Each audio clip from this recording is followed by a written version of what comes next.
abo ngabo bagaruwe n'abantu rwose bafite ubumenyi bize. Turabona urubyiruko rushuka urundi, turabona ababyeyi bafasha n'abana babo kwishora muri ibyo bikorwa kuko baba bashutswe. Turabona n'abanyagihugu bashuka abandi banyagihugu, ni ukuvuga ngo inshuti zirashuka izindi. Turabona ababyeyi nabo bafasha abana babo muri ibyo bikorwa, ugasanga bose baguye muri wa mutego wo kutagira amakenga. Urwego rero rw'ubugenzacyaha RIB turavuga ibi ntabwo ari uko byacitse, ntabwo ari uko byacitse. Iyo dutanga harya tuwita umuburo, kuburira abantu, ntabwo ari uko biba byacitse, ahubwo nuko tuba tubona ko hari ibikorwa biri gukorwa, hari abari kubigwamo, hariho bafatwa, hariho abagarurwa. Turaza kubiganira, hari imibare. Ibi byose biba bigamije kugira ngo dukumire abo bagizi ba nabi rero bakwirakwiza cyangwa se ubutumwa ibyo bise ngo amahirwe, opportunities, job opportunities, scholarship opportunities, nuko titre ziza zimeze. Rero umuntu akagira cyo agakoraho, agakandaho. Iyo amaze gukandaho, kritere ziba zoroshye ukuzuza. Iyo bamaze kubona wujuje imyirondoro, ubwo ngubwo bajya ku yindi step kugira ngo wenda byumvikane neza. Reka twifashishe urugero rwa vuba rw'aba bantu 10 bagarutse. Ayo namwe mu mayeri akoreshwa. Abantu 10 bagaruwe na leta y'u Rwanda. Bagira gutya, phase 1 itangira bohereza ubutumwa bugaragaza ngo job opportunity, amahirwe y'akazi cyangwa amahirwe y'amashuri, scholarship. Bakazohereza kuri bakoresha imbuga nkoranyambaga, Instagram, Facebook, WhatsApp, ahantu hose. Aho ngaho bazohereza batavuga ngo batagatinze kanaka, babwohereje bugwa ku munyarwanda, bugwa ku muntu wo mu kindi gihugu, bose ntawe batoranya. Ubwo rero icyo gihe bagusaba kuzuza ibyangombwa, amazina yawe, wiza amashuri angahe. Mu kanya gatoya rwose, ntabwo barenza amasaha 24 bataragusubiza ko wowe wujuje kriteriya. None bagahita bagusaba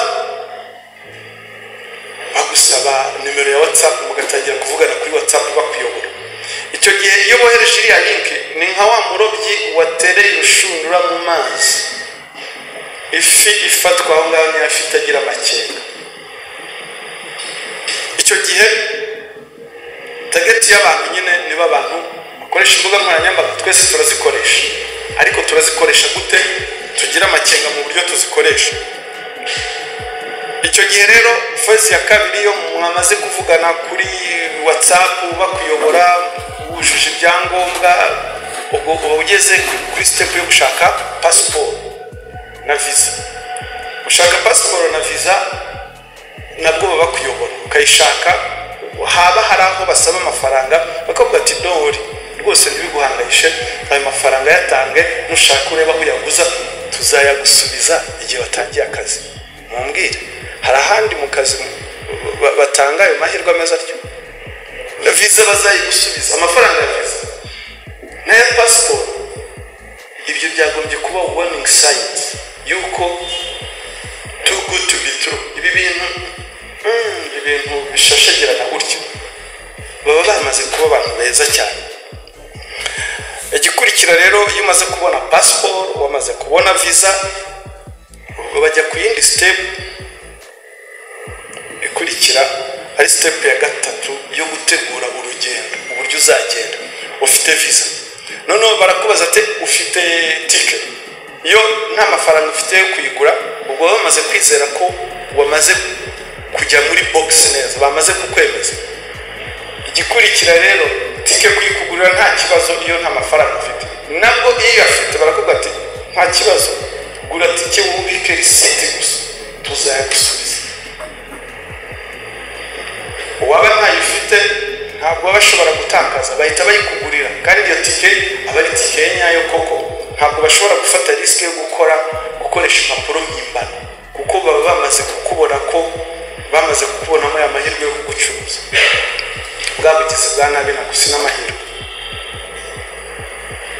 bakabukingira na hotel wajya nawe gukora ubushakashatsi ukareba yatike ugasanga niyo koko wajya kureba ugasanga hotel irahari byose biri safe ariko uba uzi ikiri step rero ikurikiraho baba bageze noneho no ku yindi step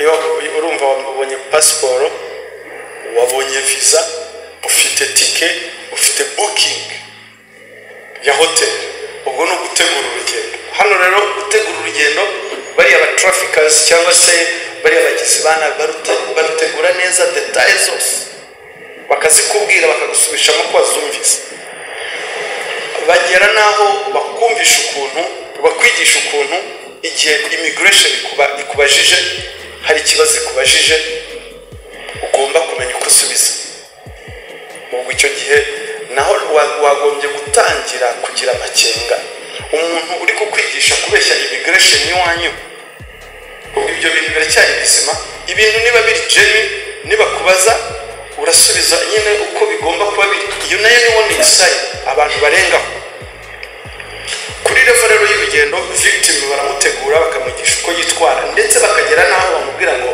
uzava iwanyu wambaye iyi myenda kandi imyenda wambaye uzadufotorere utubwire kandi uzarinda ugera aho ujya utayihinduye ubwo icyo bivuze iki uri umuntu ukenga wumva iki kuko ubundi ntabwo wagombye kurebera kuri ni ukuvuga ngo borohereze izi identification bagutambuwe mu buryo bworoshye ukigera hariya ukigera ugisohoka mu kibuga cy'indege icyo gihe rero muri za briefing uko ugomba kwambara baba bikubwiye kugira amafaranga ya cash amadolari witwaza ku mufuka kuko hari igihe immigration ishobora kukubaza se muri cya gihe uzaba ubaye gute utarabona akazi ubwo no kugira ngo bagufashe nibura utazaba ikibazo aho ugiye bakongera kukubwira ati ubwo muri briefing babagize banayi baguha akavuga ati ushake na visa card nubwo yatabiriho amafaranga igihe bakubwiye ngo se amafaranga ko ari make bitubaga ati andi nyafite hano urumva bari kukwigisha ukubeshya immigration iwanyu ikibabaza niyo uhageze immigration iwanyu ikakubaza irebye nka travel history yawe ibona ari ubwa mbere ugiye kugenda bagira amakenga bakagerageza kugufungura amaso ukumva aho ko wowe bari kukubuza amahirwe ni nacyo baba bakubwiye ba traffic muri briefing babaha bari abagizi bana muri briefing batanga bongeraho ngo ibi bintu si ngombwa kubivuga ahantu hose urabona iyo bivuze hari igihe bipfa ibintu byanyabyo bitarimo amanyanga kubivuga bitwaye iki urabyumva ngo ibanga ngo uryibike kugira ngo utagira umuntu kugira inama ugende nyine bagutware ube wa mutwe umwe wigira inama yo kugira gute nibyo navuze ikintu gitangaje niyo immigration igerageje kukugira inama kugukangura kukubwira ati ko ubwa mbere ugiyeyo biriya bihugu kutabimenyereye waba wizeye aho ugiye neza ugatangira kubeshya kuko baba icyo gihe rero wagombye kubibonamo nka warning sign wagombye kubifata nk'ikintu cyagombye gutuma wongera gutekereza ubwa kabiri agasohoka ubwo icyo gihe azasohoka yambaye ya myenda azahagera bamumenye bamenye imyenda yambaye bamwidentifyinga umushinzwe ahita amwakira amucisha hariya amuhereza umushoferi umutwara akaza umuntu umwakira ukiraho ku kibuga bakabara gufotoye bakabara community nabo bagize ba nabi bakavuga ngo package yaje nta nubwo bakitwa umuntu bamwita package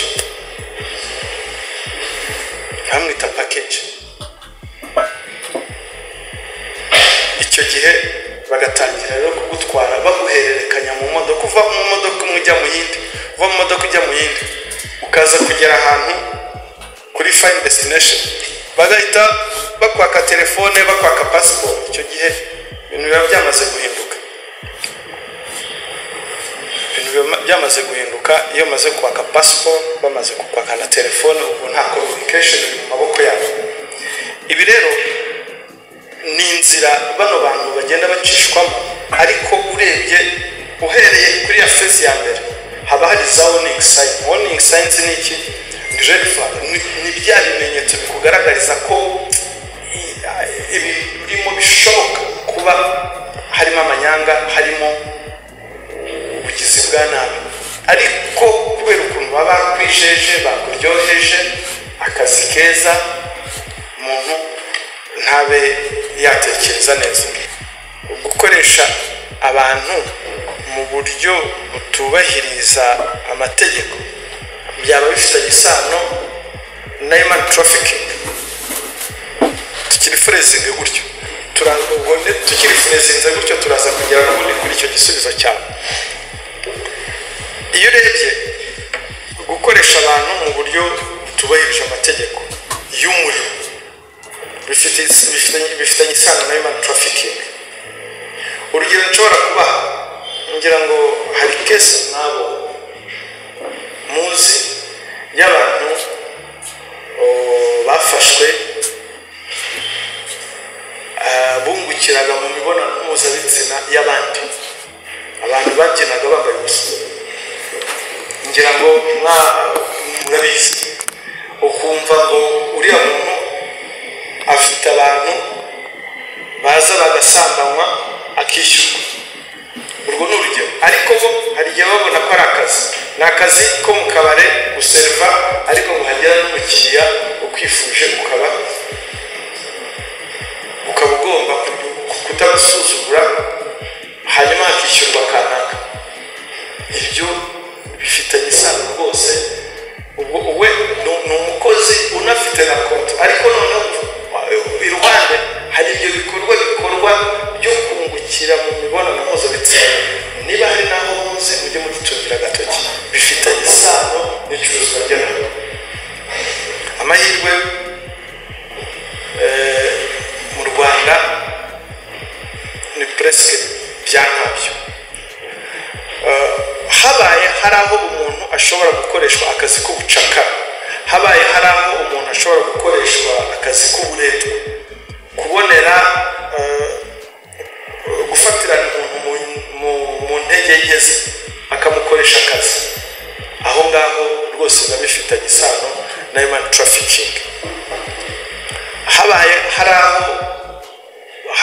ahantu umuntu ayungukira mu mibonano mpuzabitsina y'undi, ibyo byaba bifitanye isano n'iki cyaha cya human trafficking. Ngira ngo ntabwo icyo navuga, ntabwo kondisiyo z'akazi zose zigoye ziganisha muri human trafficking, ariko hari ibikorwa bishobora gukorerwa mu kazi byarangira bibaye human trafficking, nk'ibyo nakubwiye: ubucakara, uburetwa, kungukira exploitation, kungukira mu mibonano mpuzabitsina y'undi, cyangwa se gukora hakishyurwa undi. So habaye hari ibyo byaba bifitanye isano. Ndakeka mu Rwanda simbizi uko bihari, sinzi ko hari abantu bakoresha ubucakara n'uburetwa, ntabwo twari twumva, ariko bibaye bihari ibyo bintu byaba bifitanye isano na human trafficking. Ntabwo waza ngo uvuge ngo yari victime, ariko still ni wa victime noneho utumva w'ubujiji bwinshi. Icyo nzi cyo iyo umugore akamugeza mu Rwanda ntabwo bwa gatatu byamubaho, ariko nta kindi wamukorera. U Rwanda ni umubyeyi, ruhora rufunguye amaboko, ntabwo rwabura kumugarura nubwo yakoze amakosa. U Rwanda ni umubyeyi mu buryo ko niyo wakoze cyane, ni nk'umubyeyi nyine. Iyo umwana wawe yakosheje uramuhana, ariko si uramuta, uraza. Twe rero ntabwo bavuga ngo uri bumuhane, kuko ibyo ari byose nta cyaha yakoze, usibye erega nibiba byamubayeho nabyo ni isomo, ntabwo biba byoroshye. Ntabwo rero wakongeraho ibindi, ahubwo aramutse yaragize uruhare rwo kuza gutwara abandi nabo aho ngaho yahara, kuko hariho abanyarwanda batwara bagenzi babo. No kuvuga ngo impamvu tubivuga birahari, ibi bintu bya pase twabivuze bahita ariko mu bivuga ntabwo ni ibintu biba ngo yashakiye ngo umuntu ngo hariya ngo afite amafaranga. Bashiki bacu abantu babaye abandi niyo wagiye gutyo urumva uko gufata nawe uko hariho n'abagenda batungurwa ngo uwo yabonaga ngo ku mafoto so yabonye nibyo nyine, ntabwo uwakwiyerekaga siwe n'ubundi, kuko aba yihishe nyine. Nibwo bwa bubandi, nibwo bwa bugizi bwa nabi, nicyo kintu kiba kiri muri ubwo bugizi bwa nabi. So Karegeya rero nagusubiza mvuga nti u Rwanda ni umubyeyi n'ubundi rurabagarura rukongera rukabigisha. Icyo nzi cyo ntawe ushobora gusubirayo bwa gatatu. Ibyo abafashwe barakurikiranwa, ababonetse bakagarurwa, ariko noneho tugasaba icyo gihugu ko iyo criminal network nayo isema urwo ruhererekane rwose, ndetse ariko noneho natwe tukibanda